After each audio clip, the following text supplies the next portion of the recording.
Hello everyone, good morning. दोस्तों, UP triple S C ने अपना एक एग्ज़ाम कैलेंडर जारी किया है 2 जून को। जैसा कि आप देख सकते हैं, ये कैलेंडर जो है जनवरी 2026 से लेकर सितंबर 2026 की सभी परीक्षाओं और जो इंटरव्यू होने हैं उनके लिए है। अब यहाँ पर दोस्तों, जैसा कि आप जानते हैं कि जून यानी कि अब जून से सितंबर तक अगर देखा जाए तो कुल मिला के 10,000 पदों पर भर्ती होनी है। तो उत्तर प्रदेश अधीनस्थ सेवा चयन आयोग ने जून से सितंबर तक 4 माह में समूह ग के 10,445 पदों पर भर्तियों के लिए परीक्षा और साक्षात्कार करने जा रहा है।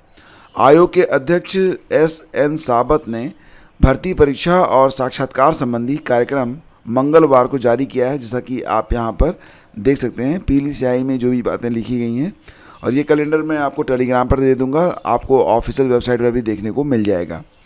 तो आयोग के परीक्षा नियंत्रक सुभाष चंद्र प्रजापति की ओर से परीक्षा और साक्षात्कार संबंधी जारी कार्यक्रम के मुताबिक अनुदेशक टर्नर के 2 पद, अनुदेशक बेसिक कॉस्मेटोलॉजी के 13 पदों के लिए साक्षात्कार इसी माह होगा, और वन रक्षक वन्यजीव रक्षक की 709 पदों की चिकित्सा परीक्षा मेडिकल टेस्ट 15 से 20 जून तक होगी। अनुदेशक मशीनिस्ट के 3 और सहायक सांख्यिकी अधिकारी के 49 पदों के लिए साक्षात्कार होगा, और फार्मासिस्ट के 564 पदों के लिए 29 जून को लिखित परीक्षा करवाई जाएगी। प्रदूषण नियंत्रण में संयुक्त समर के 93 पदों की परीक्षा भी 29 जून से होगी। तो इस प्रकार से जो भी भर्तियां होनी है उनको आप कैलेंडर में यहाँ पर देख सकते हैं। हालांकि नीचे लिखा गया है कि विशेष परिस्थितियों में आयोग द्वारा परीक्षा तिथियों में परिवर्तन किया जा सकता है। तो एक बार पुनः आप इस कैलेंडर को ज़रूर देखिएगा और हम क्रमशः आगे बढ़ते हैं। दोस्तों, एक बहुत बड़ी खबर निकल के सामने ये आ रही है कि अपर निजी सचिव APS भर्ती, जिसके लिए अभ्यर्थी कई बार धरना प्रदर्शन भी किए हैं, लेकिन जब इसमें 60 हैंड की परीक्षा ली गई तो जैसा कि आप जानते हैं इस भर्ती में कुल पदों की संख्या 331 थी, और सभी 331 के 331 पद ये इस बार खाली रह गए। वजह ये थी कि 60 हैंड में लगभग 4,000 से ज़्यादा, एग्जैक्टली पूरी संख्या 4,240 है, 4,240 लोगों को यहाँ पर दूसरे चरण की परीक्षा में बैठाया गया। दूसरे चरण की परीक्षा में हिंदी आशु लेखन और हिंदी टंकण की परीक्षा सम्मिलित थी। इसमें 75 अंक का हिंदी आशु लेखन था, टाइपिंग 25 अंक का था। लेकिन दोस्तों, शर्तानुसार हिंदी आशु लेखन में त्रुटि रहित न्यूनतम 80 शब्द प्रति मिनट की गति धारित करना आवश्यक था। प्रश्नगत द्वितीय चरण की परीक्षा में, यानी कि जो ये आशु लेखन की परीक्षा हुई है, तो इसमें किसी भी अभ्यर्थी ने त्रुटि रहित न्यूनतम 80 शब्द प्रति मिनट की गति धारित नहीं की, और कोई भी अभ्यर्थी तृतीय चरण की परीक्षा के लिए माननीय आयोग द्वारा सफल घोषित नहीं किया गया है। मतलब 331 के 331 पद खाली रह गए, और इस प्रकार से भर्ती यहीं पर समाप्त हो गई बिना भी एक सीट भरे। अब ये जो 331 पद हैं इनको कैरी फॉरवर्ड किया गया है, अग्रेणित किया गया है, यानी कि अब इस पर दोबारा से विज्ञापन जारी होगा, और इस प्रकार से फिर से इस भर्ती का आयोजन किया जाएगा UPPSC के द्वारा। और दोस्तों, निश्चित रूप से अगर आपको 60 हैंड नहीं आती है और आप APS बनना चाहते हैं तो आप लोगों को जो 60 हैंड ना उसमें महारत हासिल करनी ही पड़ेगी, और कोई भी विकल्प नहीं है। 22 दिनों में PGT का परिणाम जारी कर दिया गया। जैसा कि आप जानते हैं, PGT की परीक्षा जो है ये आपकी 9 और 10 मई को आयोजित हुई थी। इसमें कुल 1,92,934 अभ्यर्थी परीक्षा में शामिल हुए थे। ये परीक्षा कुल 18 विषयों के सापेक्ष हुई थी, और अब इसका जो रिजल्ट है ये आ चुका है ऑफिशियल वेबसाइट पर। हालांकि दोस्तों, आज 3 तारीख है, और आज से मतलब जो भी अभ्यर्थी इसमें सफल हुए हैं इनकी संख्या कुल 2,253 है। तो इनके इंटरव्यू कब होंगे? PGT में तो इंटरव्यू होता है, TGT में तो नहीं होता है, और TGT की परीक्षा आज होनी है। जिनकी आज परीक्षा है सभी को पहले मैं बेस्ट ऑफ लक बोलता हूँ।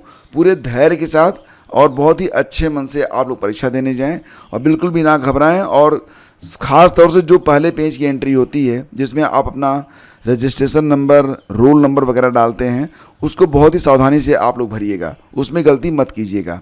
और फिलहाल आज ही यानी कि 3 जून 2026 को ही जो लोग PGT में फिलहाल उत्तीर्ण घोषित किए गए हैं उनके इंटरव्यू कब होने हैं ये जानकारी भी आज उपलब्ध हो जाएगी। तो दोस्तों, यहाँ पर सभी विषयों की जो परिणाम है जारी कर दिया गया है, और कुल मिला के 2,253 अभ्यर्थी जो हैं ये सफल घोषित किए गए हैं। और मैंने आपको बताया APS भर्ती में सभी के सभी पद खाली रह गए हैं, और UP ट्रिपल SC ने अपना एक कैलेंडर जारी किया है। टीजीटी की परीक्षा में 8,68,000 लोगों में से देखना ये होगा कितने लोग परीक्षा में शामिल होते हैं। फिलहाल 36 जिलों में 614 परीक्षा केंद्र बनाए गए हैं। एलटी कला के 224 अभ्यर्थियों के आवेदन निरस्त हुए हैं। तो उत्तर प्रदेश लोक सेवा आयोग ने सहायक अध्यापक प्रशिक्षित स्नातक यानी कि एलटी ग्रेड कला विषय के आवेदन पत्रों की जांच के बाद 224 अभ्यर्थियों के आवेदन निरस्त किए हैं। आयोग की ओर से जारी सूचना के अनुसार सबसे अधिक 123 अभ्यर्थियों के आवेदन इस कारण निरस्त किए गए हैं कि उन्होंने आवेदन पत्र की हार्ड कॉपी लास्ट डेट 20 अप्रैल तक आयोग कार्यालय में जमा नहीं कराई। शेष को विभिन्न अन्य तकनीकी और पात्रता संबंधी कारणों से निरस्त किया गया है। ठीक है। और स्नातक युवाओं के लिए सुनहरा मौका, हाई कोर्ट में 543 पदों पर होगी भर्ती।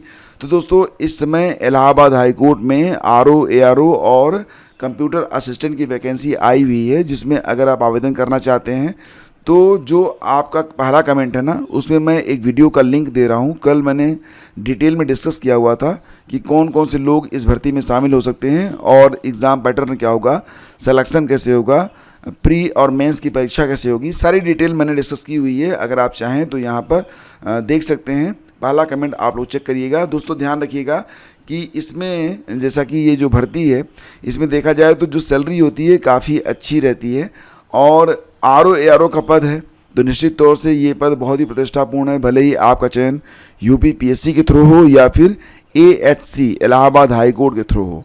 तो फिलहाल इसकी जो जानकारी है मैंने उपलब्ध करवा दी है। आवेदन शुरू हो चुके हैं और इसके अलावा कुछ और भी खबरें हैं जो कि ऑलरेडी हम लोग डिस्कस कर चुके हैं, तो इनका कोई बहुत मतलब नहीं है। फिलहाल सभी लोगों को बेस्ट ऑफ लक। जिनकी आज परीक्षा है पूरे मनोयोग से परीक्षा दें और बिल्कुल भी नेगेटिव ना हो। ठीक है। फिलहाल जब तक परीक्षा है तब तक आप केवल यही सोचें कि आपको परीक्षा देना है, कुछ बाकी अन्य सोचना ही नहीं है। धन्यवाद आप सभी का। Have a great day. जय हिंद।